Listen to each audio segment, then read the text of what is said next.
Welcome to the acclaimed podcast, The Deep Dive, featuring your esteemed hosts, Andy Monitor and Drew Dinzik, powered by BetSperts. Welcome to The Deep Dive. Andy, we are joining you from our homes and offices for now. We'll be out in the desert on Wednesday for the deep dive.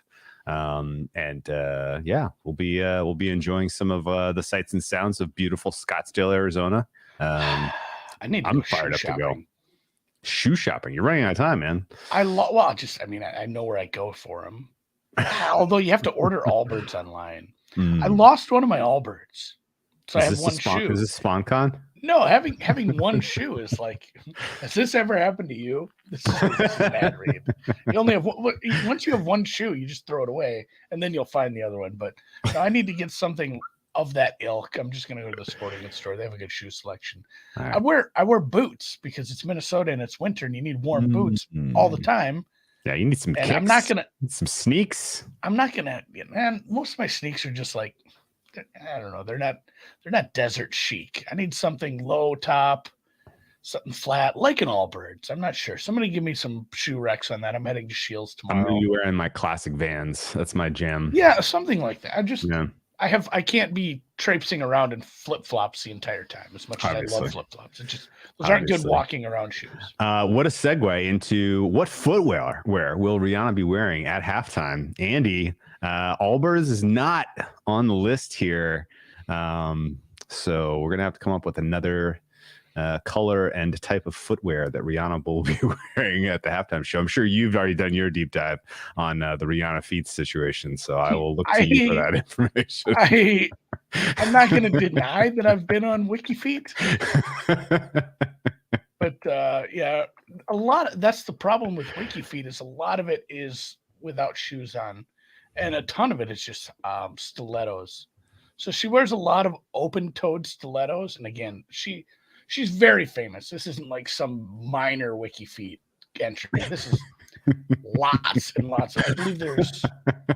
Where does it list how many pictures? I mean, I'm scrolling forever here. Lots of open-toed stiletto is kind of. So, what are my choices? That's not a market. I made that up. No, it's just that was just segue into some light banter about how many insane props there are. There is what color hair will she have? What will be her lipstick color? Will there be cleavage? Will there be butt cheek exposure? Will she wear a will she wear a necklace? Will she wear sunglasses? What color eyeshadow will she have? And of course, what color primary shirt color for the dress or shirt? A lot of fun ways to attack this one. Of course, their song saying is really the key here, though. We didn't actually, man. I've been on podcasts. I've been like guests on podcasts where they send you over a very comprehensive outline and say, these are the questions we're going to ask you. This is what we're going to go over. Yeah. Here's roughly the time. That's not how we do things here. We have in the past with some guests, but we didn't really have a plan here. But it gets me thinking, and I know we've done this in the past, and we've done this with other things, but I think we need to go. What is his first name? Carl Linnaeus on this thing and categorize these props a little. Okay. Whereas I think you have I don't even know how many categories I'm going to end up with when I stop here. But 7 or 8 probably. You have the informational ones about the pregame, postgame, other things like that. Yes. Like Snoop Dogg's shoes, like how long the anthem is based on this. The Gatorade color, if you really think you have some strong intel on that, how long other songs are going to be, some of the halftime guests, will they show this person on the broadcast based on, hey, the guy tweeted he's going to the Super Bowl. It's not a guarantee they're going to show him, but if you're getting a cheap price, I still consider that an informational one. Okay. And then you run into the multi-sport ones. I think are the most interesting to the prop players, because you can end up with some really good value on a lot of those. And you usually have time to maybe work your way out of it a little. Like, we're over on Bookmaker and they have these the multi-sport props where it's basically, and again, I will just read one. So it'll be Joel Embiid points plus 1.5 and Phillies Phillies. Philadelphia Eagles rush attempts -1.5. Oh, great So prop. the rush. So if you are adept and you're a person who's running models or just Long tail to Embiid. using to your the good. things, Yeah. you can you can absolutely figure your way into some of these. I think some of them are priced halfway decent, but the fact is, if Joel Embiid goes out there and just like tweaks an ankle and maybe it's just precautionary and he sits out, True. he's 4 points. You've got yourself a massive middle on the whatever the later one is. The I Eagles, see what you're saying. the Super Bowl one. I don't know if that's a good way to approach it. Okay. I just know This on the web first there. if you come up with good numbers, and then you also have to look at that too. Is like the long tail obviously goes up, but only so far on some of these, and I do think there was a couple that were like first quarter points. The long tail only goes so low on that. Correct. Because it's a small sample, just 1 quarter. So I think the prop. I don't know what we're going to call those, but those are prop player delights, right? Yeah. We'll get more into the those as we cross go. sports. Yeah. The Cross sport prop player stuff. The actual NFL player prop stuff. They get a lot squirrelier on that, and I think that kind of Venn diagrams a little into the informational stuff. And today was a really good example with some of the information coming out about which receivers were going to be healthy, willing, and able to play for the Chiefs. Of course. People were able to snipe some big numbers on just like anytime touchdown. And, the books were pretty cagey about offering player props on those guys because they knew what they were in for, but they were still involved in the anytime touchdown stuff. People were grabbing stuff like that. Then the bullshit props, like paying juice on a coin toss. Yes. I mean, any of that sort of stuff where you absolutely just guessing. I don't think I've ever bet the coin toss. I should have one year where I had a free bet on the other side, essentially via Squares thing. I should have just bet. It's when is it okay to hedge? When you have a free bet on tails, and you should just take your 50-50 and win that anyway. But so what? I don't know. Is that the only bullshit one? It still deserves its own category because people bet money on it. Yeah, that's no. There's some other bullshit ones. And this is not the NFL Super Bowl big game. Can we say Super Bowl? But it did remind me of that. It's in the NFL draft on Bovada. They have what school where Mr. Irrelevant come from, and it lists like 10 schools and lists them all like 10 to 1. Yeah, that one's up there in the bullshit ones. Okay.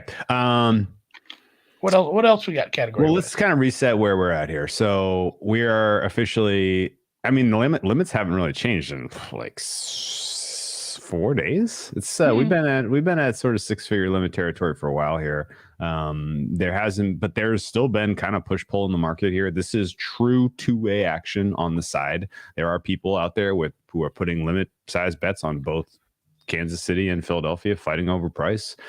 We seem to have settled in around 1.5 here for the Eagles as favorites. We've settled in on a total of 51, which is my fare. So good job. We got there. The 1.5 for the Eagles is not my fare. I am still well off market here. And while some people have wavered in their, support for the Chiefs over the last week as they have broken down the game more and more, I am entrenched now strongly. And this is the wrong line for the Super Bowl, which is insane to say it out loud. And I've been trained myself throughout my betting life to take things seriously. You get to the end of the season, there's not a lot of unknowns. There's not a lot of bad lines. But I'm not here. I'm not here for Philadelphia being favored in this game with a quarterback who has more injury concerns for me than, his opposition, which is the more glorified injury. And less experienced team, less experienced coach making his first ever appearance in the Super Bowl, quarterback making his first ever appearance in his 4th ever playoff game, going up against Andy Reid, who's done it 3 times. Andy Reid's done it 4 times. This is the 3rd run through for Pat Mahomes, 13 playoff games every single year. He's making deep runs. So just, a huge disparity in experience here. Huge questions about the Eagles' resume, who they've played to get here. But we will save all of that for Wednesday when we break down the game in more side total kind of focus. Today we are here to talk about props, and the prop market is as big as I've ever seen it, and there is more to digest than I ever would imagine. This used to be fun to go through and find what random stuff to really make, this is a fun one. I'm going to make a case for this. This is hard, man. There is too much. It is too tough, and I don't have the. I never really was a prop guy, but the handful I have tried to come up with fair prices for and compared to market, they're really close, even though I have a big disagreement with what the side is in this game. So this is going to be tricky. Have you played? What would you guess your capital allocation is going to be percentage wise between side total and props in this one? Some years it's obviously you have huge plus EV bets because it's known information that may come about this year. I'm not going to hold my breath. Don't have a lot of liquidity in those right now, but it's tough to get down anymore. But I mean, it used to be going to max the Anthem and every derivative of the Anthem and the alts at 5 dimes. Sure. Then I'm going to go see who else will let me bet it at that point. So I'm there. Like I said, I've made some bets. When we got to the Final Four, there was a book that was a little off market with futures. So I have Chiefs at like plus 285, I think it was, to win the Super Bowl. So okay. I took a little bit of Chiefs at plus 120, just out of respect, because I said, I kind of feel like I should take a swing at this because I'm kind of on the same page as you, and I'm a big, at least put a little money where my mouth is, even if I already have essentially made that bet. And I have smaller prop bets on the Chiefs to beat the Eagles in the Super Bowl before the conference championships were played. So essentially, I have some Chiefs exposure. So I'm not looking to add any more in the game. I'll be live betting the total depending on how things go. But I mean, this podcast should probably just be us reading the Deep Dive Degens Discord. Those guys are they're on it. Yeah. They're not sleeping. Like they're just crushing stuff. I mean, and that's where I think I'm going to spend some time here over the next day or two, hunting down more of those as more and more pop up. But it's like I mentioned, like you think about it, your normal game, Drew, you'll have the quarterback, you'll have the top 2 receivers on each team, maybe 3, Kelsey if there's a good tight end, and then like the starting running backs, maybe one more if it's a split carry kind of thing. You'll have props for those. They can measure it, rushes, yardage, will they score a touchdown? The amount that they've set up for a game like this obviously is much, much, much bigger, and that's kind of some of the stuff you're seeing. And again, I'm hearkening back to the Deep Dive Degens Discord, and I need to just quit my job and pay attention in there, because I think a big thing we're seeing nowadays is with the expansion of the legal markets and then their expansion in Super Bowl props. There are just wildly different numbers on some of these. Yeah, there's some not only arbitrage because to be had. And half the time it wouldn't even be arbitraging. It's just like if you look at if you can come up with a pretty good fare on this, like DraftKings is close, but Barstool has like a trash number on this, and it's crazy how it's like this is plus 110 here and plus 210 at another place, where I think you could make yourself probably lose some books, but you could make yourself a little bit of money just kind of picking off the off-market prices. Like, we spoke to, was that Vibin who does that with golf, where he just basically he waits for bookmaker and Pinnacle or whoever to move on a golf matchup, and then he goes and looks at his paper heads and it's 25 cents better, and he just bets all those. Like, you just chase the steam at better prices. You're going to win long term doing that. So I love it. Some of that, and I really think, like, if you are overwhelmed at this point and you say, I just don't have the time to sit and come up with a distribution for, Embiid 3-point attempts on a Saturday night or a Sunday after a Saturday game. Like, I think there's probably a path to some small victories there. And it's fun too, because I think you'll have a long list of props.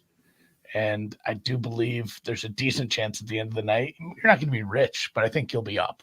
And it's fun to have a long checklist of props and just start knocking them off as they hit, especially at plus numbers. Yeah.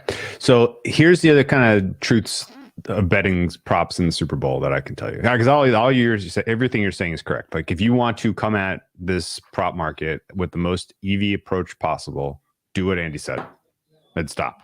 Like that is it. Like go find some sharp numbers, go find whoever will take the biggest limit on whatever right now, and then go shape the lousy legal market because they don't know what they're doing. Right. That's very straightforward. Some other truths from the years past, I can tell you. You used to be able to take player mean and median from the season and find ones that were hugely divergent and go look at that guy's player props and go bet over or under depending on what the median told you relative to the mean. That used to be a very straightforward way to make money on Super Bowl props. Can't do that anymore. Like almost everything is much more well-centered now. You used to be able to take heat index stuff, like this guy's getting targets to the tune of 7 or 8 down the home stretch in the playoffs, and his regular season average was 5. Everything is centered around his regular season average. He's obviously a much more important part of their offense now. I'm going to go play those overs. That used to be a way to make money in the Super Bowl props. It is not anymore. It's funny too that you bring that up because prop players, the guys that really do this a lot and do content around are absolutely pulling their hair out with the splits in the backfield for Kansas City, because like this makes no sense that they get trended one way and then it flipped on its head and nobody has any idea. And I think that needs to be said too. There are 10,000 props out there. If you have one like the Pacheco splits are just driving you mad, just throw them away. Just put them out of your head. Deal with something else. You can win money on 10,000 math problems. Maybe don't start with the toughest ones. Yeah. I 100% agree. Two other kind of things here. The people who really fucking destroy this, like they're hitting the mispriced stuff at the ends of the distribution in the weird ass markets, the stuff that you don't even realize, like Rams total points 3 points against the Patriots that one year. Yeah. Like, just like the really absurd 400 to 1, 1,000 to 1 type of stuff. And if you have infinite bankroll, you can obviously find stuff that's incorrectly priced at the tails of the distribution and go crazy. Otherwise, the other kind of key lesson I learned, and you learn this the hard way, maybe once or twice, like if you think a game state lends itself to a certain thing happening and a certain guy succeeding, and like, well, like this is my angle to bet Chiefs or the Eagles. This is my angle to bet over or under. Like you're probably just better off hitting those instead of coming up with some, more sophisticated or fancy or correlated prop that's just minus 115 instead of minus 108, right? Like, think about that, certainly, because if you are counting on, well, I like the Chiefs in this game. I think it's because Pat Mahomes is going to have a good game, so I'm going to bet his over. Travis Kelce is going to get a touchdown in this game, maybe 2, so I'm going to bet his overs, anytime touchdowns. Like you've talked yourself into, a narrative about how the game is going to go. Like you're almost better off just finding the lowest juice market and playing that and just living with it, as opposed to finding multiple paper cuts to paper cut yourself to death. It's similar. Yeah, it's similar to something that, and VR will bring this up a million times because it was such a funny thing that happened to him. Like, you don't want to paint yourself in a corner by placing a bunch of correlated bets, because essentially you've just placed one big bet that the game state goes that way. And his example was like, he bet so many unders in the draft one year where we got to like pick 4. And he's like, I need to get the next 6 picks correct in order to like not lose money right now. Like it was just such a disaster. Yeah. That's like, a great story. Very relevant story. Yeah. You learn from that. It's like, man, I really see this. If this scenario happens, if this game state happens, I see this happening. I'm going to bet all of those. Yeah. I think there's a case for betting on game state, but pick the ones that are really, really like, if the game state goes that way, this is so close to 100% happening that I'm going to bet it. And maybe something that falls into that category and also could happen in other game states where it's not super game state dependent. Yeah. And there's so much of that. Love those. Well. They are definitely player prop angles that are resilient to game state. The one that immediately comes to mind was 2 years ago. And by the way, this cash, and it was very, very fucking lucky. So acknowledging that, because there was an interception late in the game that should have taken the ball out of Pat Mahomes' hand, and he should not have made his attempts prop over against the Tampa Bay Buccaneers. But going into that game, the Chiefs had completely abandoned the run. Every time they had a lead and they needed to put it away, it was Pat Mahomes throwing. They changed the scheme. It was a lot more short stuff. It was a lot more high probability stuff. But literally, you were like, if the Chiefs have a lead, they're going to throw. If the Bucs have a lead, the Chiefs are going to throw. So it was literally kind of no matter which kind of way this game breaks, as long as it's not like a real fucking no success either way and punt fest, like this is going to, his attempts prop is going to go over the total. And ultimately it did, even though he threw a pick late in the game that they didn't review. That was, it gave him the chance to throw those 2 more passes that took him over his attempts prop. But there are definitely resilient angles like that where you're independent of game state, a certain tendency that a team has lends itself to an over or under on a given prop. And that may be the case this year with, with your Eagles. Like I say your Eagles, I'm not giving the Eagles to Andy here, but with the Eagles. Yeah, I was going to say, I'd actually prefer it if the Chiefs won. Yeah, right. But I mean, just in general, like the idea that the Eagles are going to be airing it out, even if they are at a deficit in this game, I don't know that I buy that. No, we have, and like I think that's where I kind of want to start with my player. We've seen that even when they were in comeback mode, we did see that where it's like they're still very reliant on the run. And the one thing that everybody and their sisters pointed out this week is that this is another spot where the Chiefs have not faced a run offense as good. And even in a spot, and obviously this changes if we're in a two-score game with short time. Like at a certain point, everybody needs to start throwing the ball unless you're, saddled with Josh Johnson and you just can't. Or you have to put Brock Purdy in there with minus some ligaments. But there is still, like, if there's enough time, the Eagles will still run the ball. Yeah, absolutely right. And I think the first player prop that I'm going to make a case for, and I would like your opinion on, revolve around Jalen Hurts and his injury that I think is kind of the crux of this entire handicap for the Super Bowl. Jalen Hurts took a humongous leap forward this season in terms of being a professional quarterback. Mm-hmm. Just blew his EPA numbers out of the water from last year. Everything about his statistical performance was a humongous step forward. And not everything can be attributed to playing bad defenses. Like the Eagles won a lot of games and played a soft schedule, largely because they played some very poor quarterbacks across this line of scrimmage from them. But they went up against some tough defenses, and Hurts acquitted himself, I thought, very, very effectively. They had game-specific game plans for all of their opponents that really attacked their opponents' weaknesses, and Hurts was absolutely masterful this season. He did not have back-to-back games with a negative completion percentage against expectation all season long. Until he got injured, he was averaging 3.6% over his expected completion percentage with one of the highest ADOTs in the league, which is, I think, of note. He was throwing the ball down the field and he was completing passes at an extremely high percentage clip. And I think that really drove a ton of the success the Eagles had offensively, because if you are able to do that and attack over the top, then you can't put 8 men in the box. And all of a sudden, all of your running scheme is unlocked, right? And all of a sudden your quarterback scrambles are going for 10, 15 yards instead of, 3 or 4, right? So that really was, I think, the key to the Eagles' success offensively this season, was his ability to throw accurate passes down the field. You know where I'm going next. That hasn't been there since the injury.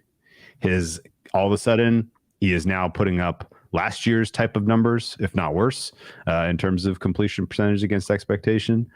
His EPA per play, EPA per dropback has fallen through the floor. And it hasn't really been picked up on, largely because the last 2 games, the Eagles beat the ever-loving shit out of their opponents. And that was somewhat because of their opponents, not because of the Eagles, but, good where their throwers do. 2 weeks in a row, we saw it where, all right, the Giants probably, and I've seen Giants fans make some cases that, no, man, we had them right where we wanted them if it weren't for the slow start. Maybe. I don't know, man. Like, I do think the Eagles are still quite a bit better than the Giants. Yes, But the fact that the game started like it did, where it instantly turned into we're going to try to come back against the Eagles, which is super tough, especially for, a team with less talent. Like, that game was over very quickly, it felt like. And then obviously, even though it was kind of close, for longer than I think it should have been. Obviously, the 49ers situation didn't lend itself for an accurate representation of how good the Philadelphia Eagles were, after that game. So it's really tough coming into this because, and this is, again, there's too much of this in my timeline whatsoever, is the freaking strength of schedule stuff for both teams. Like, we get it. It's this is, hey, here's an impossible to quantify properly metric that we're all going to try to quantify it for 2 weeks and determine like who had the easiest path. It's like, is there anything that's like saying these teams aren't good? Because it feels like that's the case they're trying to make. Like, these teams aren't very good. And to be fair, what I just said, the Eagles didn't really have much of a grind in the playoffs, but they still won 14 games. And the Chiefs are very good, obviously. We've seen these are two very good teams. I don't know why we're doing this with the strength of schedule stuff. I don't even know where my point was going here. What were you talking about? The game. Well, I was just going to kind of get to the point of Hurts's performances have fallen off in terms of quality passing, even though they haven't, it hasn't been noticed. And I think there's a reason why. Yeah. This is the rub. Hurts will be 6 or 7 weeks removed from the injury that is a 4 to 6 week recovery time.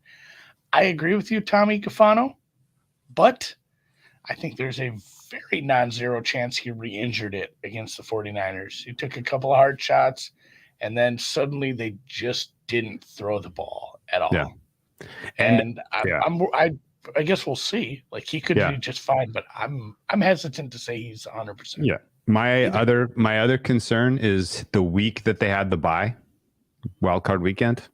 Hurts came out and said, "I needed this week. I'm not ready to play." No. And he came out the next week against the Giants, and they looked great. Scoreboard was hugely, in favor of the Eagles, but his performance, I'm telling you, the numbers it was a different quality of quarterback play from him than you had during his stretch during the regular season where he was the clear MVP.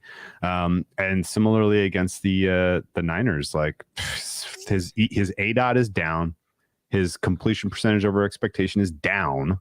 With those two things should not be necessarily, positively correlated, where you're yes, it's against expectation. So if you're throwing a lot of shorter passes and you're not making those passes completed, then you're going to have a negative CPOE. But whatever the case is, those two things happening in tandem are concerning. And I think that leads to a bet on Hurts' longest completion under. You want to guess what the number is? Oh, I never bet into these. I'm not going to have a very good guess. 23.5? It is 37.5 for the longest completion. That's a big number. Properly. That's a big number, yeah.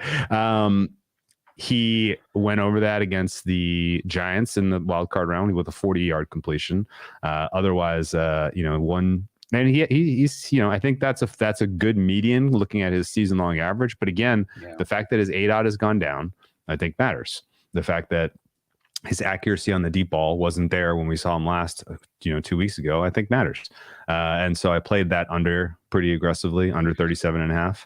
So I'm going to be dipshit public Andy on this one. Says, well, what about a screen pass or somebody misses a tackle?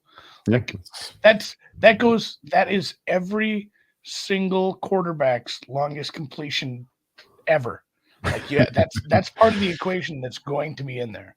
Yeah. Like, no matter which quarterback it is, there's a chance that a long screen pass gets there, or a broken tackle along the sideline, or something stupid. Like, that shit does happen, of course. But the fact that you're just going to have so many fewer chances at the long bomb with his ADOT as low as it is, and some hesitancy to throw the long ball, I think. And like you said, a little less accuracy on the long ball. I like that one a bit too. Somebody brought that up somewhere. I read it. I haven't bet it, but I did like that quite a bit, all things considered.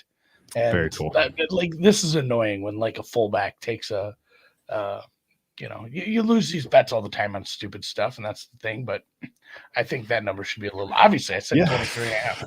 Yeah, and I mean, I look at what you have from a tackling standpoint from the Chiefs, and it looks solid to me. Like that's a good looking tackling unit. I think preventing the deep completion is huge, and I think kind of reducing yak is going to be a priority of the entire Spags defense in this one. The Chiefs defense was tested against the Bengals. There were a lot of yak opportunities in that game that they snuffed out, and it was something like 3-4 yards on average after the tackle for a Bengals squad that has some absolute horses. I think this is the trend is trending up with the secondary and their tackling ability for the Chiefs with this young crew that they got out there. And then I think in addition to Hurts. Longest completion under 37.5. I played over a half interception. That was plus money. I don't know, man. I looked at that a little too. I looked at the Hurts versus Mahomes, who throws the first interception. I believe it was plus 100, plus 105 for Hurts. I know we got a little bit of Brett Favre and Mahomes. Obviously, his interception rate is 2 plus, but I don't know if there should be that big of a disparity. And it's not the same kind of offense we've seen for years. So I don't know. I looked at that one as well. So you got plus number on Hurts to throw a pick. Plus number on Hurts to throw a pick. I'll tell you exactly what I bet. I bet plus 110.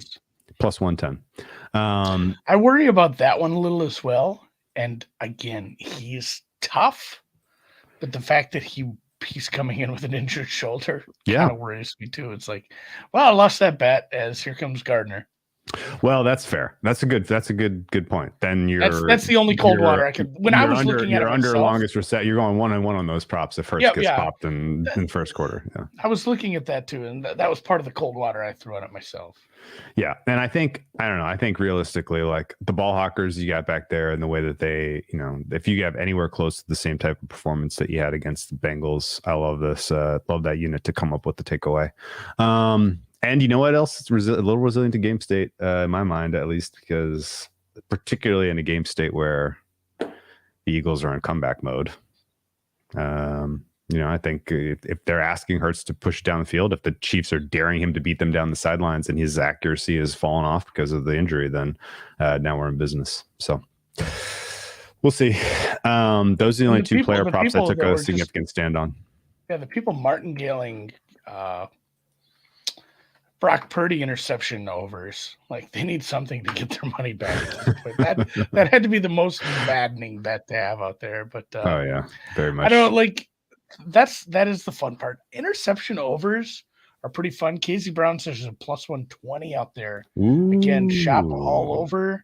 I'm gonna be, and that's the fun part too. I always piss and moan that I don't have legal books or have to send money else to. It's funny. I have somebody I send money to bet legal books once in a while, and they had to send me money one time because they live in a state that doesn't let them bet on certain colleges. Like, this is bullshit. I can't bet on this college. I need you to. And so I like, well, now you're betting at Bet Online, buddy. So such is life. But since we are in Arizona, I'm kind of saving some of this stuff up. I guess I got a list of things I'll be shopping when I get down there. I'm just going to post up at a margarita bar. Everyone wants like bar. You've seen that a lot. People showing up to the, boy, what is it? The Sun Devil State? That doesn't sound right. That's the college. What is Arizona? What is their state motto? State? Oh, the Grand Canyon State. Jesus Christ, Andy! I didn't even have to look that up. It is the Grand Canyon State. It has to be the Grand Canyon State, which is a cool place if you ever go there. But I have a list of things when I get there because I'm going to beat Drew out there. I'm going to post up at a margarita bar, but I am looking for tamale wrecks. Ooh! I will not go into a store or a restaurant to buy them. It needs to be out of a truck or van or something with wheels first off, and I want them spicy. So you heard it here. I'm looking for tamale wrecks. But yeah, first thing is sitting down and getting on all the legal books again and starting to bet some of these because it's just like what we led with. There's a plus 120 out there. there's almost going to be a place that has, there for sure are arbitrageable, arbitrageable. Is that a word? Yes. Yeah, it's arbitrageable props for sure. Just some of the disparities I've seen here and there. Phoenix, Arizona, one of the only cities that is a state capital and also has all 4 major sports teams. Did you know that, Andy? Man, you know what? A place I was wondering. I do know that now. You know what's the stupidest place I want to go in life? Where? The Four Corners thing. Oh, okay. Like Just how to stupid? say How stupid is that? I'm in Utah. I'm in New Mexico. States. I'm in. Yeah, What are I'll the be what are standing. the other? I'll be standing in Arizona, lines. Utah, Colorado, and New Mexico. Yeah, it's got to be Colorado. I'll be like standing in line behind like children who are doing it. I don't want to jump around states, but excited to go to the Grand Canyon state. No disrespect to Arizona. Okay. But yeah, Illinois has that rule. Several states, New Jersey, New York, Pennsylvania, I believe. Some of them have stupid rules. Back to props though. I got a couple fun ones for you. You ready? This is just completely. I have a generalization I want to throw at you quick. Well, before we go to props, so just gonna get a couple over-unders for you. You ready? Okay. Population of Arizona over under. I'm gonna give you 6.5 million. It is 7.8.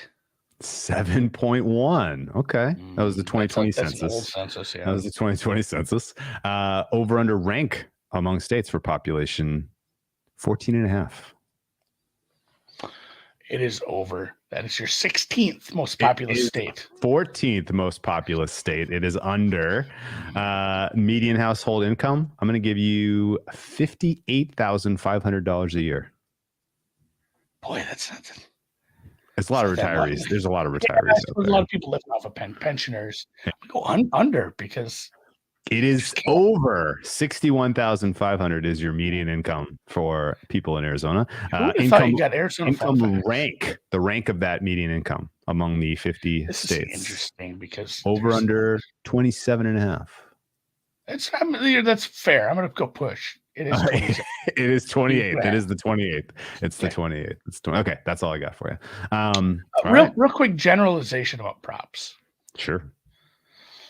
Do you think, and again, I alluded to these sort of things, like a quarterback's passing total, a running back's rushing total, the real basic shit that you could bet 5 years ago on any NFL game you wanted, you still can, obviously. Is there a decent case for avoiding most of those?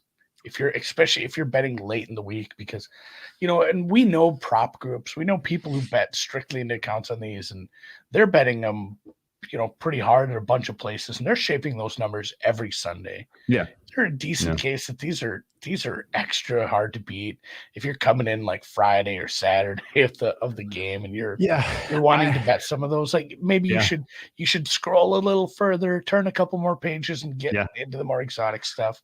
Also, I think the lower limit stuff as well. Yeah, and I would shoot for the lower limit stuff. I would shoot for the higher payout stuff. I don't think these 50-50 ones are really they're not that fun even. Like you're just going to be sweating these unless you have one that you really feel, pretty strongly about. And I've obviously taken a stand 18 ways here on Jalen Hurts isn't the guy this week. I like him too. And that's the other funny thing. I didn't expect to be here. I was expecting to be a ride hard Jalen Hurts MVP stand coming into this week, but I just can't after what I'm looking at with the data. After seeing him on film last couple of weeks, I'm just not there. If he beats me, he beats me. But a really fun little bit of content that's been on the timeline too has been reposting people who were really mad when they drafted him, like hard, bleeding green Eagles fans who just hated the pick. Oh, that's good stuff. I'm not a big like old takes exposed, but like some of the vile shit people said about that pick, it's like, yeah, you probably should have that retweeted a couple years later. The other funny thing is that they were so prescient to draft him while they had Carson Wentz that they were paying a bunch of money to, but they knew that Wentz's back was no good and that, maybe other parts of Wentz were no good. And they got rid of him and got an asset. They got an asset for Wentz after they drafted Hurts. And think about where you are now. Like what a masterful move, what a masterful bit of franchise. We have given teams credit for that. We've given some teams credit for that. Arizona, Arizona's in a bit of a pickle, a little bit of a mess now as we're speaking about their state, but when they gave up instantly on Josh Rosen, we lauded them. We said, if you don't think he's the guy, I don't care what his contract is. I don't care where you're at. Go get a different guy. Like, if you don't think you can make this work, which obviously, like, they're not great. It's not a great situation now, but Kyler Murray is better than Josh Rosen. I think we give him credit for that.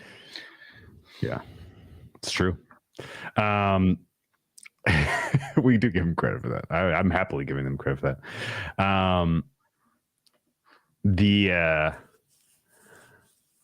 The rest of the player props, I basically throw my hands up. Like, your guess is as good as mine. Which running back's going to get the most usage for that's KC?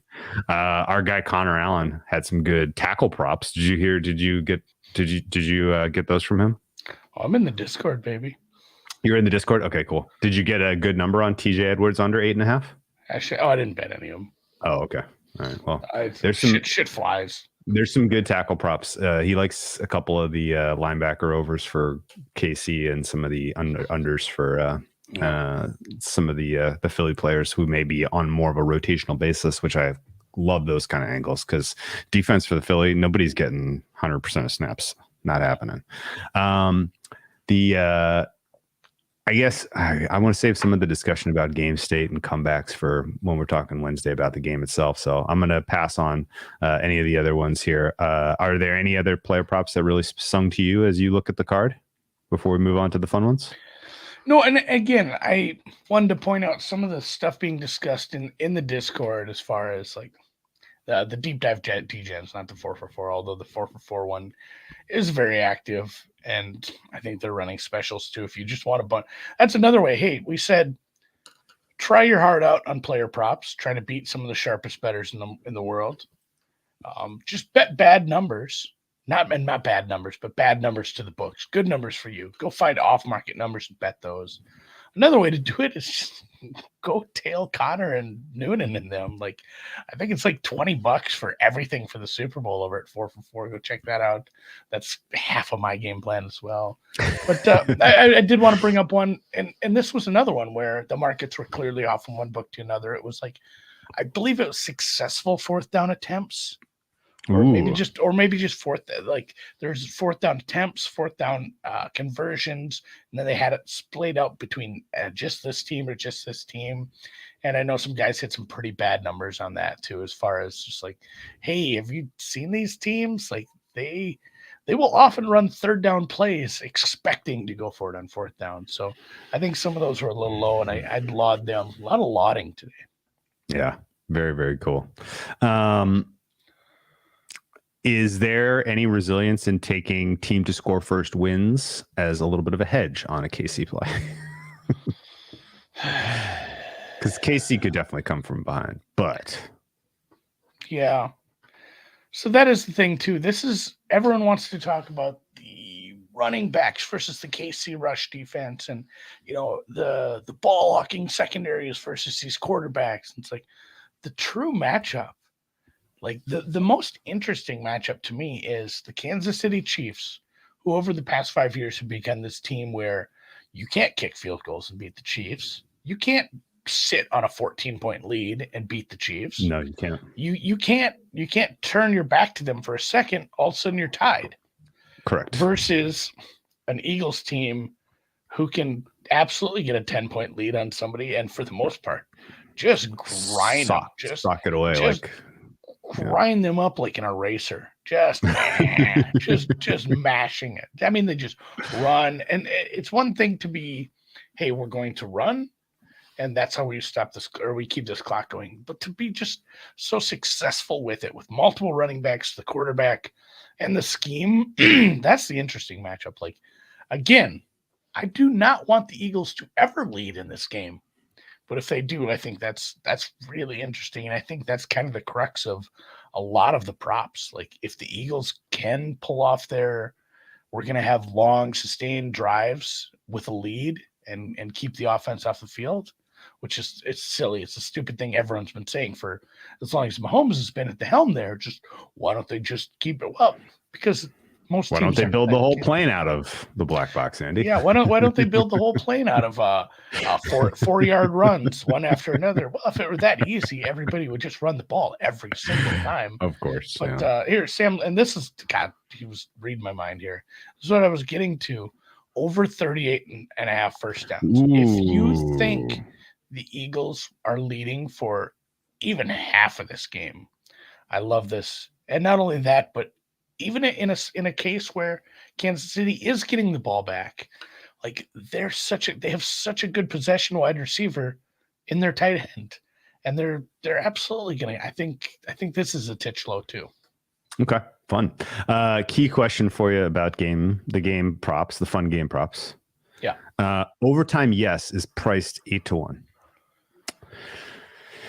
That doesn't seem doesn't move the needle. Doesn't move the needle. Not a big enough price, but is this not one of the games that feels the most kind of decided at the end of all time? And I guess of games go to overtime, Drew. 12-ish%, under 10%, actually.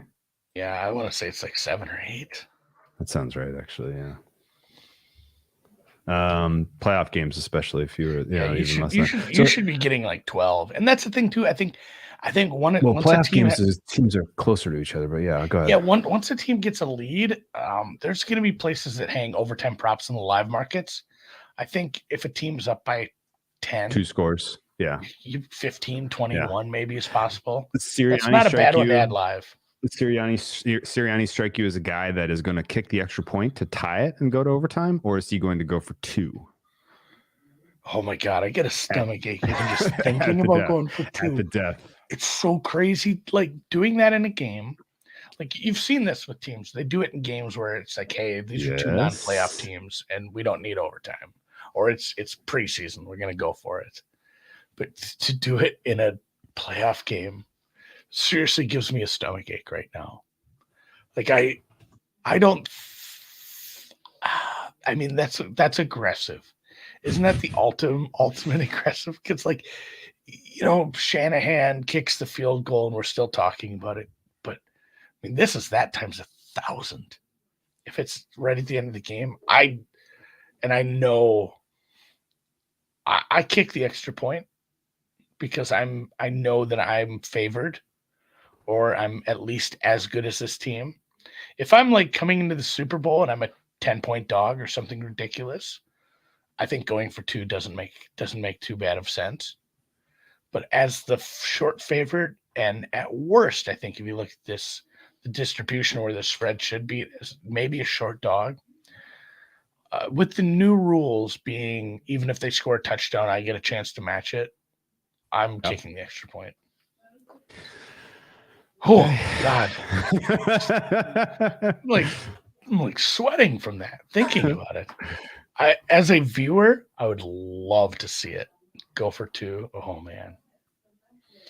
Although this is interesting too. If you are betting 2-point props, I think you have 2 coaches who will absolutely look at going for 2 early and in the mid game. Talking about like it's chess. If there is like a penalty on the extra point or a penalty after a taunting on the defense, is that on the extra point or do they do that on the kickoff? If it's after the touchdown, is that fair? We know about as much as the refs do, guys. I don't know the answer, but you know what I'm saying. And as Barry brought up in the chat, if it is a extra point or a 2-point conversion from the 1, I think both coaches would seriously think about it. Yeah. Okay. First of all, to go back to the overtime numbers, an NFL game this year, 6.5% of them went to overtime in the regular season. Okay. Over the long haul, playoff games where you have 2 more equally matched teams go to overtime just under 9% of the time. So in the complete blind, not knowing what the spread to total are going to be, you're looking at somewhere in the 12-1. Yeah, 10%ish. Yeah. If you're not getting better than 10-1, you're not playing that prop. Yeah, and that's where I do think you get a nice price live. I think Sirianni is the kind of coach that could fuck you up by going for 2 at the end of the regulation if he ties the game with the touchdown too. And I think they would probably they're allowed to get it. And I think that's an interesting conversation for us to have on Wednesday about, do you take the Chiefs money line plus 106 or do you take the plus 1.5 points? Because now it's getting interesting. God, what a heart rip. Like to watch that as the offense from the sidelines. Oh yeah. All-time kick in the nuts. Absolutely.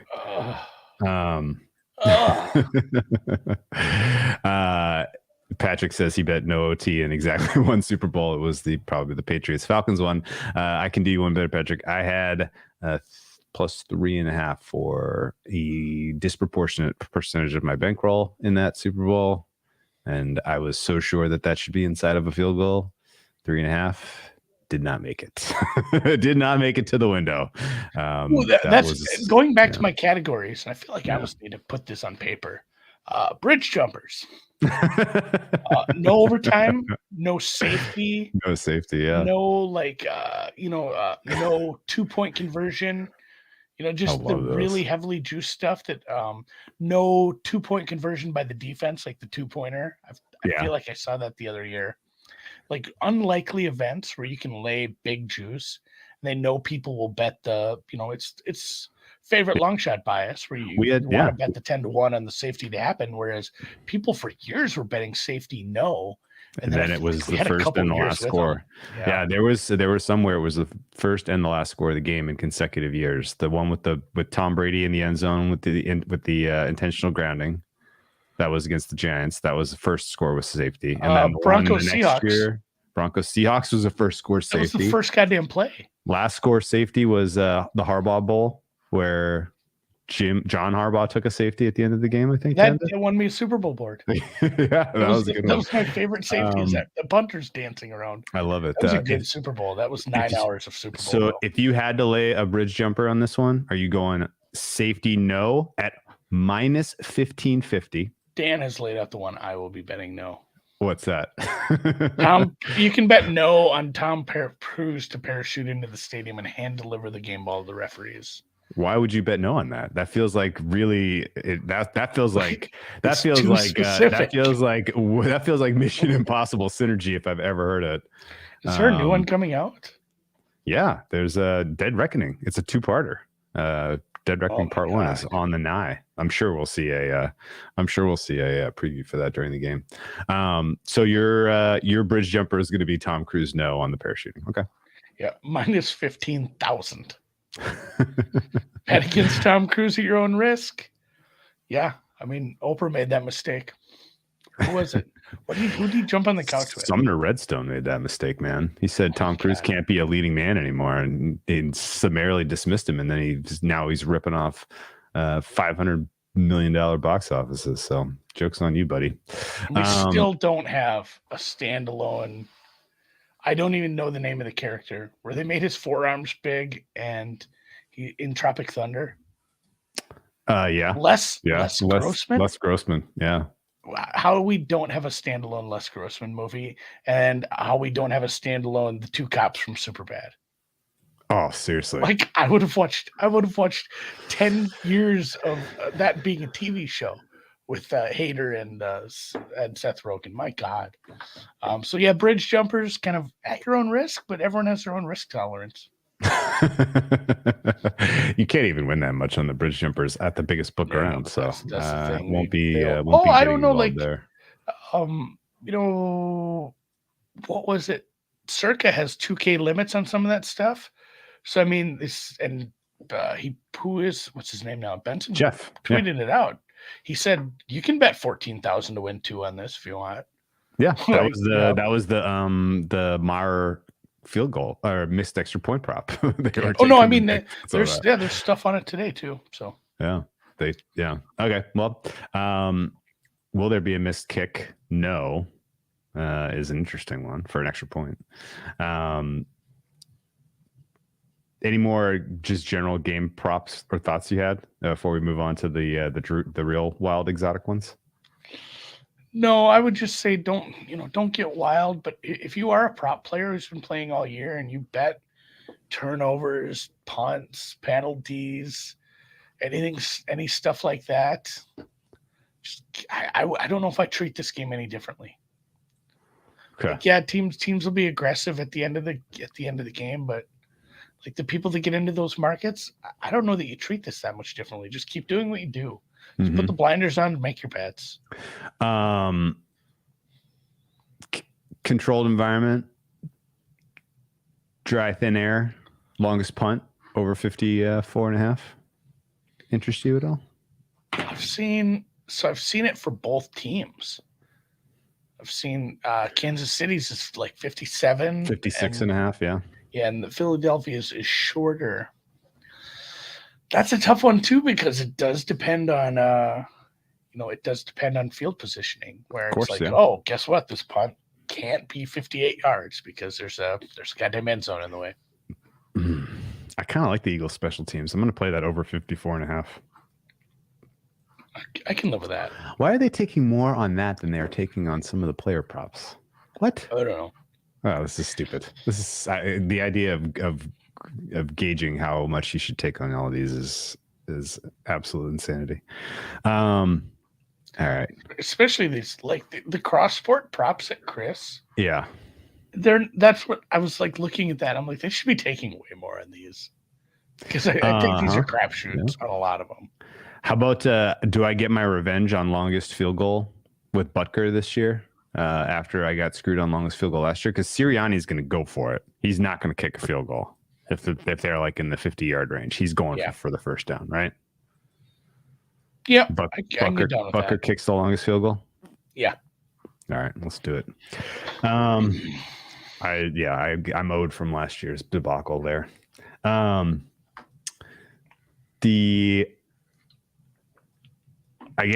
else I can ones tell I you. like to do too. I do the cross sport props on all soccer matches. Mm-hmm. And then I live bet those soccer matches. Like, I basically am betting them as if the soccer match will be 0-0.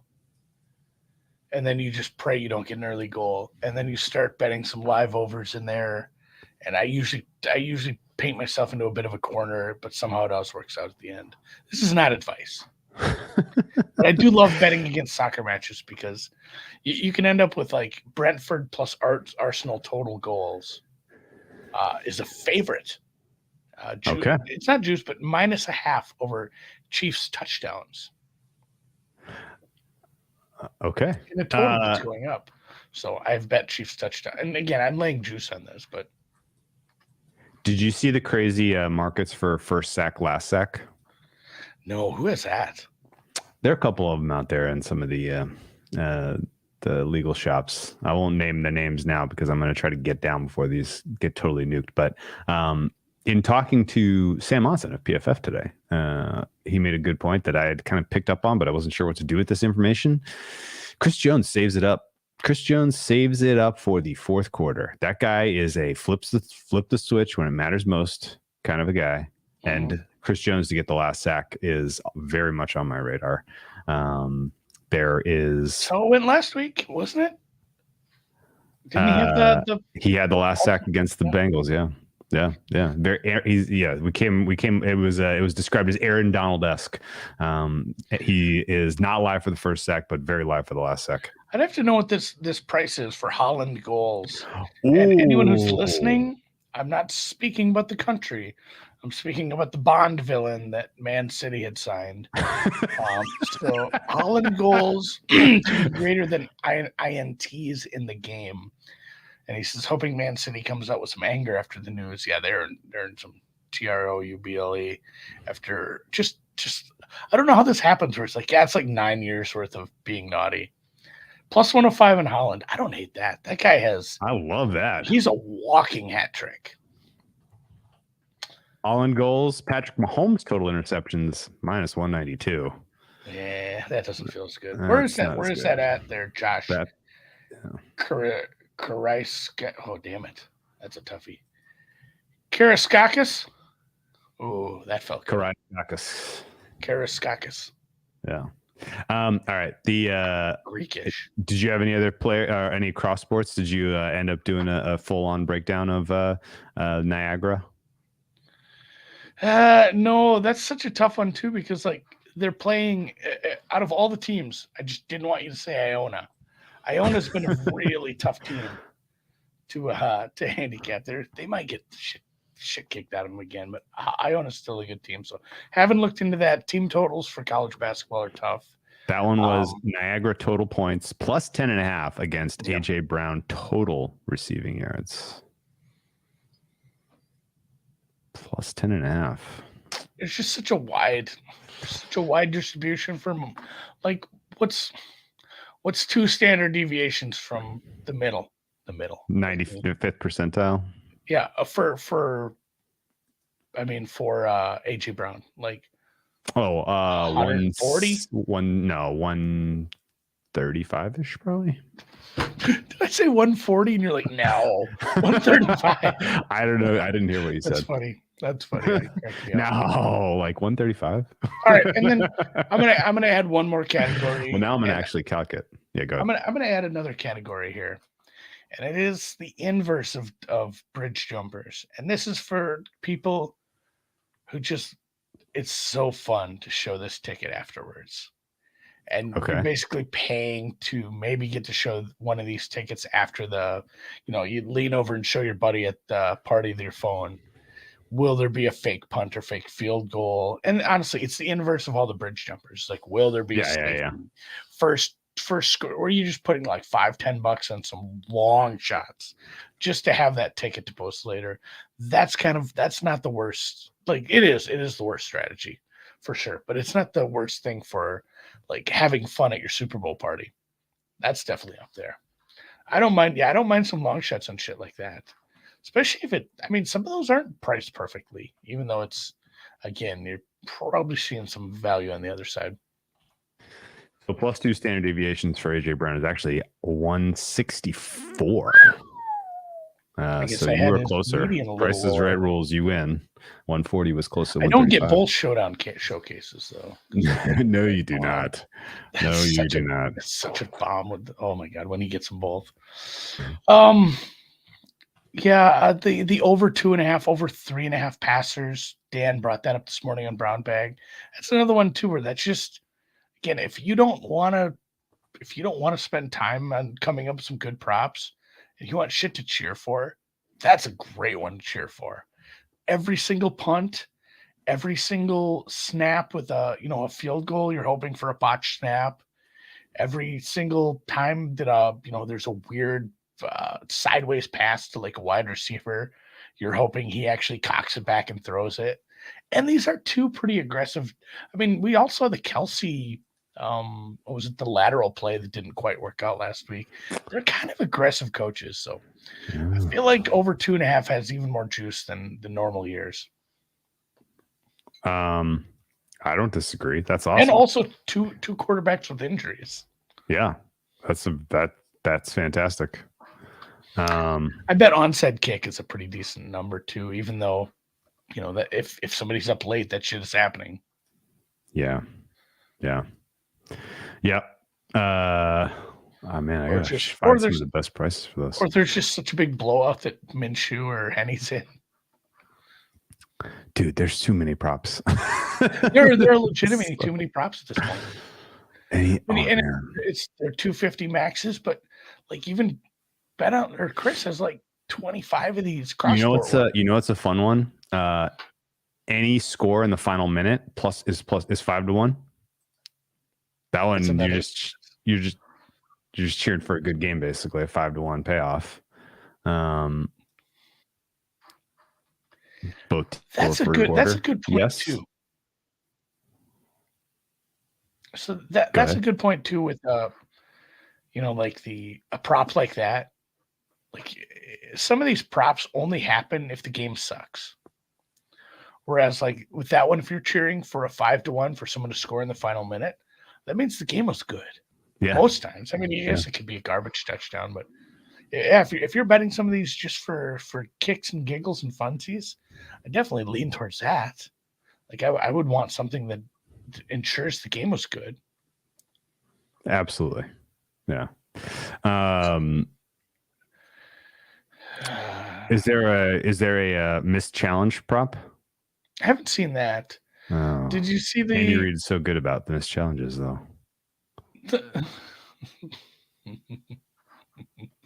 I didn't get to. I didn't get to say the secret part about the Tom Cruise parachute shop. There's a roof. Like, I don't think he's just jumping off the rafters, guys. Like, I was gonna wait for. I can't believe nobody figured this out earlier. Thank you, Luke. And Luke says, "My God, the Tom Cruise parachute prop. It's a fucking dome. It's a roof jumper. Yeah, it's a roof jumper, man. It took someone 20 minutes to get to that, but I love that. Yeah, there's a bunch of Rihanna stuff. I haven't actually heard, and even if we get this like third or fourth hand and the number has been crushed, usually on the first song to be played at halftime, somebody has that information. And like I said, the number can get absolutely destroyed, and we just weren't in the right spot to get that information in a timely fashion and getting money on it. But the fact that please don't stop, please, what is it? Don't stop the music. Don't stop the music. Yeah. The fact that has got steamed into the bejesus belt. And nobody I've talked to has heard anything on that or any reasoning why. I'm fine with that. Did they open the roof? I thought they have to move the whole field out, or how's that work? They moved the whole grass field out to get it's real grass, and they grow it under the sun. I don't know. So the field slides out. Retractable? Is it retractable roof? Turns out I don't know a ton. I thought for sure it was just a roof. I don't know a ton about State Farm Stadium, Andy. It should be the last song. You're right. They should offer last song for stuff. But yeah, the fact that got steamed. They do offer last song. I think. Okay, good. Last song on stage. Don't Stop the Music is 2-1. That's ridiculous. Right? How about to make an appearance on stage? Jay-Z is minus 225. So apparently Jay-Z is already in Arizona. That's what that means. Drake minus 200. Whoa. Eminem, he's not coming back. He did last year's. No, he did last year. Under over songs is tough because I don't know how they consider, like, how do you grade mashups and or remixes? That's tough. Lipstick, I'm not betting on that. Drake minus 200. God, I hope not. I wish I had a no on that. Yeah, we need a two-way market on that. The State Farm Stadium, by the way, natural grass. You have a guess? You are a guy because you handicap golf. Yes. What type of grass? So I feel like, despite it being in the desert, because it's a little climate controlled, they could get away with bluegrass. It is Tifway 419 hybrid Bermuda grass. Bermuda. You're a grass guy, so I figured you had a good read on that. Tifway, I knew it was. I'm not even kidding. Like, that's a the grasses have brand names. Like it's like drugs. There's like designer grasses. Yes. It is a fixed roof stadium, from what I can tell you. The roof is made out of translucent bird air fabric. It does open in 12 minutes. It's the first retractable roof ever built on an incline. So I guess it is retractable. My bad. Retraction. Right. I need to ask. This Bovada complicates the handicap of Tom Cruise. I have to ask Bovada if I can have that $15,000. I'd like to win my 100, but I'm gonna be so pissed. Like, I don't think they're not going to retract the roof and then close it for the game. They're playing the game under a closed roof. No, it says it'll be open if it's nice. What? Where? Dan just sent me a clipping. Oh, really? Huh. Wow. Well, it opens in 12 minutes. All right, scrap the show. Let's start recording. Again. Start over. Start over. And yes, somebody did ask that earlier. Yes, we will be out to the Waste Management. Good luck fucking finding us, though, because it is the most attended golf tournament in the goddamn world. There were like 250,000 people that made it to the Open last year, which was like a record. And it's well over double that here. There's 600. Hell yeah. Like 669,000 people made it out to Waste Management last year. The crowds are massive. The way they built it to handle crowds is great. But I mean, we will be there if you holler at us. Here's two other quick trivias for you about State Farm Stadium. You ready? The first act that ever performed there was Rolling Stones as a concert in 2006. You know who opened for the Rolling Stones, who came up on this podcast in the comments section? Mr. Alice Cooper, who apparently is from Phoenix, Arizona. Did not know that. A lot of people think, they associate Milwaukee with him due to Wayne's World, but no, he is from. He was born in Detroit, Southwest. Michigan, but his origin was Phoenix, Arizona. Well, I'm just Milwaukee. Alice Cooper's all right. Alice Cooper. He was the opening act in the opening kind of of an the stadium. avid golfer. You want to guess what the attendance record is for the State Farm Stadium? 71.8. 72.2. My goodness, that is you get both showcases. Yeah. I'm going to give you both showcases for that. That was very good. You want to guess what the record-setting event was? I'm guessing it was like a concert. It was not. It's not T Swift. Nope. She is the most recent performer, by the way, to perform at, or she will be the next after this. After this, she performed. Was it a christening? No, rented out. It was not a 72,000 person christening. Okay, I mean it has to be a game. Was it a bowl game? It was not. It was WrestleMania 26. WrestleMania 26 had 72,219 fans in State Farm Stadium. That makes sense because they can put more people on the field. The ring is not as big as a football field. Andy, that is correct because it only has 63,400 seats. But yeah, Frank will be out there Thursday and Friday. Oh, nice. Excellent. We'll be weather looks nice. Oh, hell yes. It's gonna be incredible. I have to go find shorts. They're buried somewhere in the closet. I put them away a while ago, guys. Yeah. I love it. You need to see these legs. Ooh, I need to make sunscreen. The structural engineer, by the way, was Walter P. Moore, also the structural engineer for the LA Rams Stadium, SoFi. They are very, very well known for their ability to design pretty special sports venues. So I wouldn't be any good at that. Back to Rihanna. First song has been hotly debated. The fact that Don't Stop the Music is minus 160 at Bet Online means nothing to me. No. Nothing.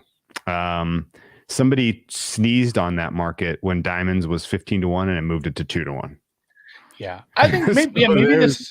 They are literally moving aggressively based on people completely speculating. I don't know. Maybe somebody else is in a different boat, and we're just shit out of luck at this book. But I can bet $25 on that prop. Yeah. so the fact was 15 people all bet $25 within a half hour, and they moved it aggressively. I think this is where we, and so many of you understand this, but these prop markets like this, and even in the draft where the limits are higher and it's a much more bigger hullabaloo around who's going to go first compared to what song Rihanna's going to sing first. Mm-hmm. But the way those markets move, and we saw that. I mean, who was it that was supposed to go not Paulo for the NBA? Jabari Smith Jr. Jabari Smith. So the fact that things can get out to big minus numbers and never have a sniff to happen at some of these markets are just they have to move on the bets, the prop bets, and they have to. And again, it's $25. I know, but if a shitload of people bet $25 at 15 or 20-1, it's still not fun to be the last book to move off that number. So every bet they take on this stupid shit, you're assuming it's somewhat informed if there's a bunch of it at the same time. So they do move this stupid. And yes, everybody, and Cal, a good friend of the pod, Calhoun Link, he says diamonds make sense in his little brain too. Yeah. But can you imagine? It's dark. The stadium's dark. Yes. A platform rises. I don't know how that would work. Again, I'm not a structural engineer. Yes. And there's all the LEDs and they're flashing like little diamonds. Sure. And she's like, shine bright like a diamond. Yeah, that's. I don't know. I can feel it. I can feel the energy. That's a good starter. You're right. I'm going to bet starter. And also, Don't Stop the Music is a good ender That's a big old nod to Michael Jackson in that song. I don't know that you start your set with basically a Michael Jackson ripoff, but that's fine. And also, by the way, like these $25 props that we're talking about, Don't Stop the Music can't be the favorite for the first and the last song, because that's not how music sets work, guys. They don't play the same song start end to end. If it does catch on both, the under 8.5 songs will also catch. Oh, that's a good point. Wait, because they don't double count that, right? No. Well, also, I'm playing it's the one song like that. She comes out, plays one song, and leaves. Technically, it's "Please Don't Stop the Music," so she's asking. And Patrick, who apparently is old as shit, Rihanna Europe opened and closed their show with the final countdown. Whoa! Well, did they have other songs? I'm assuming there were some other songs, but maybe people just come to hear Final Countdown and they want to hear it twice. You don't know any more Europe songs? No. What about Carrie? Carrie. Nope. That's the only one. So Rihanna exposes nipple on stage is minus 2,500. Is that worth $625 to win 25?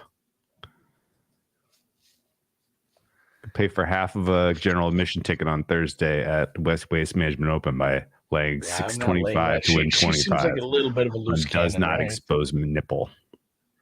She still might do it. All of the other thing that I heard a little bit, this is a total aside, we've gone completely off the rails, so I appreciate you for hanging in with us.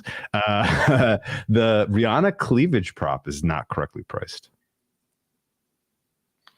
She's very conservative costume design. There's a lot of examples of her kind of high-end costume stuff that they went with where she is completely covered up top. She's got a big old tattoo on her chest. Maybe some. Jesus, that's not what I thought you were going to say. What did you guys going to say? Nothing. I mean, you're right. There are a lot of examples of her performing in something that's, like form-fitting but covering. Or you see her, the cleavage shots are always like, oh, here's her in Bermuda hanging out. Like, or here's her in a French magazine topless. Yeah. Yeah. Dan saw the Turtles, and he was unaware that they had another song besides "So Happy Together." I want a little banger called "Eleanor." Gee, how about it, Eleanor? You don't know that one, Ella? Gee, I think you're swell. I cannot sing that one. Apparently, you got to do it. Eleanor, gee, I think you're swell. Yeah, I know that song. That's a great one. That's a banger. Yeah. Would she have more than one? And they're heavy steam on black for her to wear black as their first costume.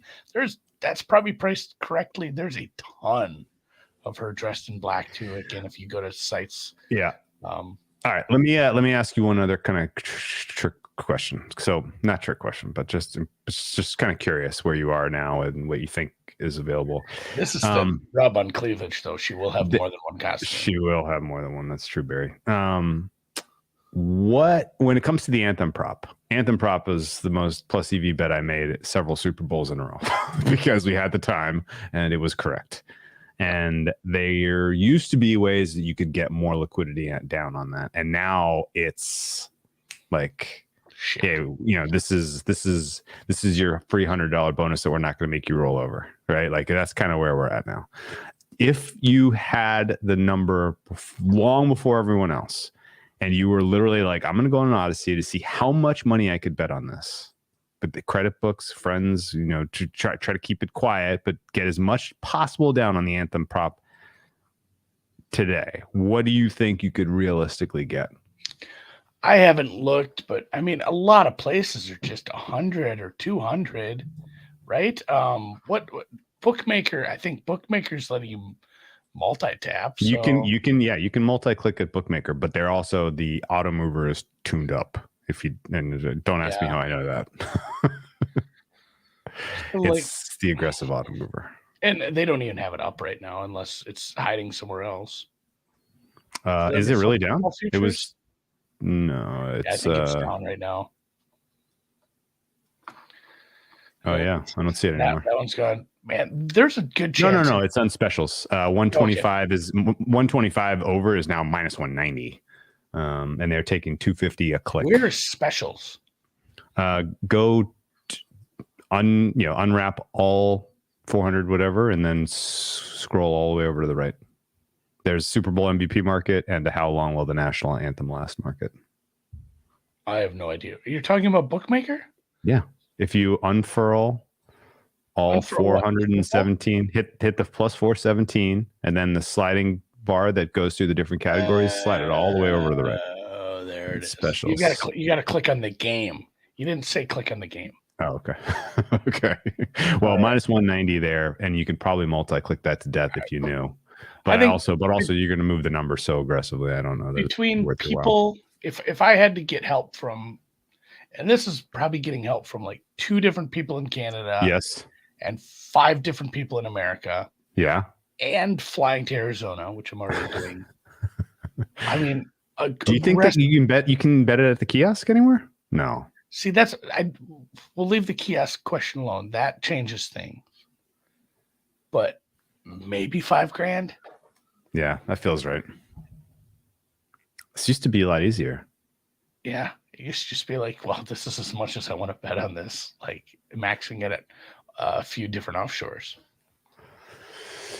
No wonder I couldn't find all the damn props. It's hiding under the game. I thought they just have their own section like everyone else does.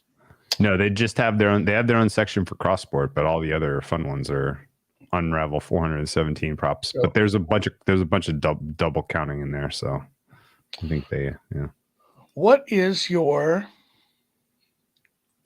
yeah, legals are not posting it. That's the problem. Like, this is me having other people help me with like paper heads, honestly. Yeah. Like I'm not betting it. It's calling our friend who has the bot that can hit 25 at once for 250 a pop, maybe. Yeah, that's tough. I thought some legals had, and maybe they will closer to the game, but I think they're probably just going to let that one sit low, like low limit. So it's tough. RIP the anthem props, I guess. We'll still bet it if we can. I'm gonna still put it on my sheet that I have to do, which I just remembered. I haven't done that yet. Prop sheet for your prop contest at home is definitely coming out. You know what? I have to do on Super Bowl Sunday. What's that? I have to go to a volleyball tournament. It is You're full on Jackie Daytona. It is right away in the morning, and these things fly by. They're usually done by like 1 p.m. But I think I still will be driving separate. And just like some sick fuck is running we're doing a triple elimination 32 team bracket with breaks in between. This thing goes to like 4 and I miss the Puppy Bowl. I'm going to lose my shit. So, my God. FanDuel has Anthem up. Yeah, I have bet pretty aggressively into the Puppy Bowl market a couple of years where some people I trust had given me decent info on that.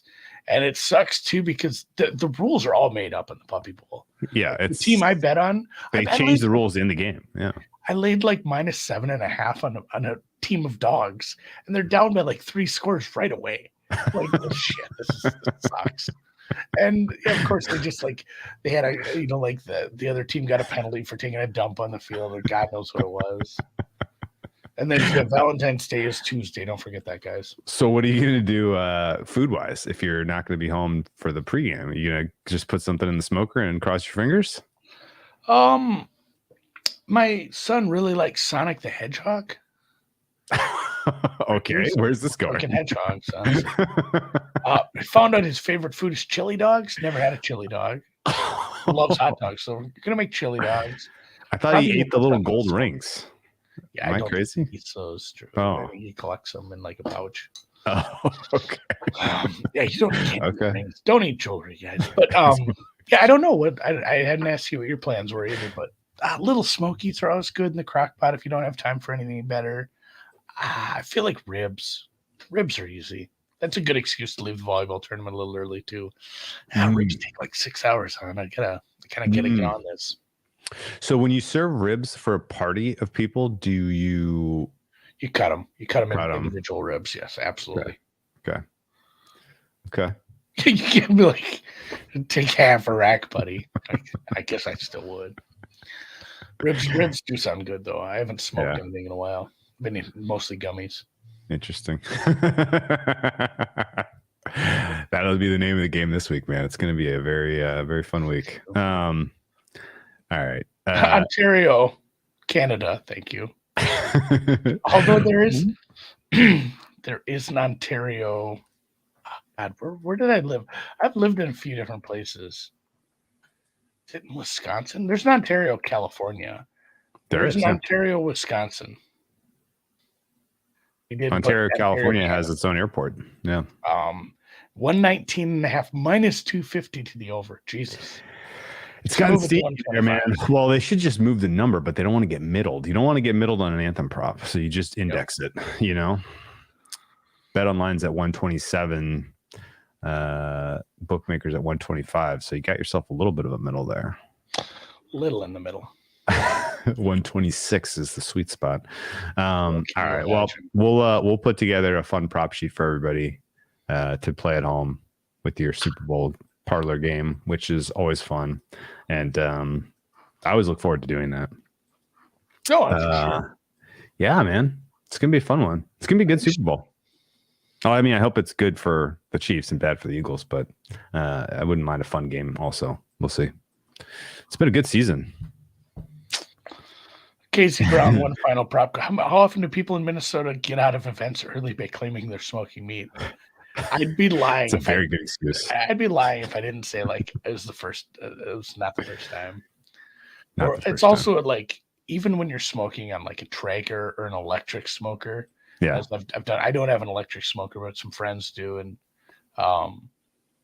it's like, well, we have to sit next to it and drink beers all afternoon to kind of keep an eye on the meat, and then never open it once. How many cents is a second worth? In the Anthem prop market, a second is worth about 15 cents. Really 14, but I'm rounding up to the nearest 5. So every second should be worth about 15 cents. Frank Mendez asks, any waste management picks? Oh my God, dude. I don't have anything yet, but since I despise being a semi-tout, I'll put some free picks on the timeline. Like my favorite. Well, because I'm going to be there too. So I'll put my favorite matchup every day on the timeline. Can you help me understand? Should I still be fading Fitzpatrick? Boy, he looked really rough for that stretch there. Like he looked fine, and then I'm gonna have to go back and actually watch and see if anyone something happened. What happened? Dan says X going to give it to the field in Phoenix. I don't hate Shoffley. I do not like Shoffley. He will not be on my card. He's an Olympic champion. You watch your mouth. Yeah, I'm not saying he's not a good golfer. I'm just saying he's not in good form right now. I didn't like what I saw from Shoffley in Hawaii, and it has not been enough time for him to get right. Who else is Billy Horschel still working on a new swing? We got to fade Billy still. B-Ho, not my favorite golfer anyway, so I don't mind going against him. I don't think I'm going to do that. I really haven't done a ton of research. These TPC courses suck to do research on because it's just like, hey, it's a golf course that exists, and it's very boring. Yeah, it turns out if you're a good golfer, you do well here. And Frank, yeah, if you can get 30 or even like 28 on Tom Kim right now, I think that's worth a swat. Ooh. This lines up well for him, and people are maybe down on him after a bad performance a few weeks back. So, okay. Yeah, I don't mind Vic either. Tony Finau week. Tony, after he won an event at a TBC course last year up in Minnesota, he's looked good on those. And generally, he's just looked a lot better. Tony Finau's not a bad shout. Okay. I don't know. I don't have a handicap on this. I've just been fading guys who I've heard are injured this season, and when I hear that, I'll let you guys know. Anyone in the chat have some props who want us to shout out? Favorite prop on the book? This is your chance. The deep dive Discord, Degen's destroying the prop market. We will give you guys some shout outs if you pop them in the chat there.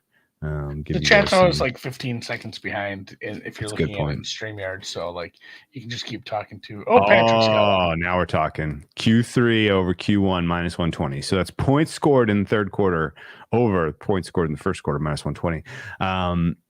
I will say that I worry a little bit. This big old long break you get for halftime in the Super Bowl sometimes that throws a little cold water on the guys. Like Super Bowls with the big old halftimes, second and fourth quarter tend to be the real high scoring ones, and third quarter, first quarter might be pretty similar. You're getting a good price though, because I think the Eagles are a hot first half team. Yeah. No scare first 6 minutes. Well, that's no fun, Randy. Potent offenses. Yeah, that's spoken like a man who is laughing at anyone who played the over pre-flop. Yeah. You're like, I'm going to get on the right side of 47 in this game because I'm going to wait until the 6 minutes go by and then I'm going to bet the total to the over. This is one that I mentioned that was in the DGen Discord. Love that. Philly fourth down conversions plus 190. Just ladder fourth down conversions. Yeah. And then in the same vein, Holt this is just any team over two and over, combined over 1.5 fourth down conversions, minus 160. A couple of teams that aren't afraid to go for it on fourth. Dan has a ridiculous one. Kelsey, what will be higher, the weight of Jason and Kylie Kelsey's newborn baby, or Travis Kelsey's total receptions? Okay. I feel like they can have a big kid. In ounces? Right? In ounces? I'm sure. Yeah, sure shit ain't gonna be pounds.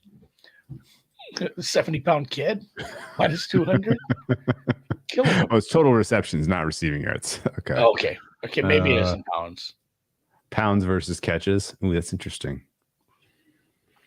So I think Chalk's probably fair there. Sam's second quarter over 14. Gotta like that, Sam. That's a good one. Nothing better than seeing a team drive down and then just sit on it at the 5, like second and goal from the 5. As the quarter runs out, they switch sides. Yeah. KC first punt, minus 114 for Barry. That's interesting. Oh, man. Third quarter over first quarter is an 8-1-1 run in the last 10 Super Bowls. Would not have guessed that. That's fascinating.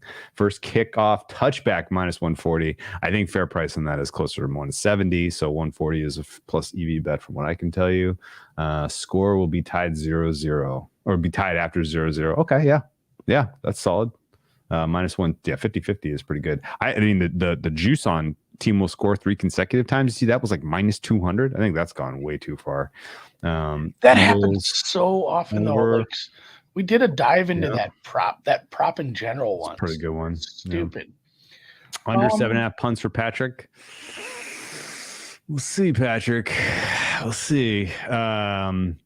Eagles. Gatorade color orange plus 350 and yellow green plus 400. Now, if you can find Papa Cal's numbers, those are good bets. Those are great bets. Those should be about plus 110, plus 110 for orange, and about plus 200 for yellow, I think. Eagles most likely have yellow based on what we saw from them last time. Yeah. Orange in the bucket for the Chiefs. So those are good bets. A little respect for Philly if they do rock with yellow. Yellow is the best Gatorade. Yeah. I almost got laughed out of a goddamn chat by saying I make my own Gatorade. Gainwell MVP 200-1 going up against Andy's Pacheco MVP at 150-1. Pacheco down to 40 at most books for MVP. All those the long shot. We're gonna have to remember this for next year when they open these markets for Super Bowl MVP, and we know pretty well who's going to be in it. Just peppering the long shots is crazy. They all have moved. Like, it doesn't even matter where the equity is going. They're just all of the big numbers. They're just coming down. So, I'm gonna look at like a few. And again, I bet it before the Bengals game. God, this one's good. Mahomes showing before Hurts during the anthem. I agree with that. There's no way you're leading off anthem with Jalen Hurts, who's not a household face, but Patrick Mahomes is a household face. I think that's an easy look. We got Fox calling the game. Greg Olson. He's good. Yeah. I haven't seen a prop for a spy balloon yet. Gainwell MVP's nice though. 200-1. 200-1 is cool. We've seen so many running backs come real close. It is on Fox. Yeah. I think it's like Clay Travis. No. He's calling it right now. I'm kidding. I don't think so. All right. The first offensive play to be a rush. I love shit like that too, though. We don't have any coin flip tendencies for the coach who's calling that, right? This is the No. road team. You remember First Philly? Score, Bruce? Yeah, I That do. was fun for a while. It was awesome. Yeah. I felt like it didn't go. It was well thought out, and it was good on paper, and it didn't make as much money as it should have, just because the Bucks screwed it up a few times. But first Bruce was great. Ball first, Bruce. Gainwell last touchdown, 28-1. I think that's another one too. You can look at some of the game state stuff. If you do think your team wins, there's always some value on the backup running backs to trot one in. Yeah. Added player props. Let me see these. I think the biggest pain in the ass is just how much stuff is spread out all over the place. I will also click on added player props. Any quarterback to have reception in the game. Ooh. That's up there in the cliff divers, bridge jumpers. Yeah. Nose only minus 2,500. How much should I have to lay to get that? 2,500 to win 100. Okay.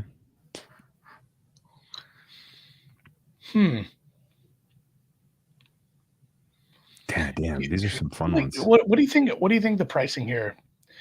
Hurts to throw an interception before a touchdown pass, plus 230.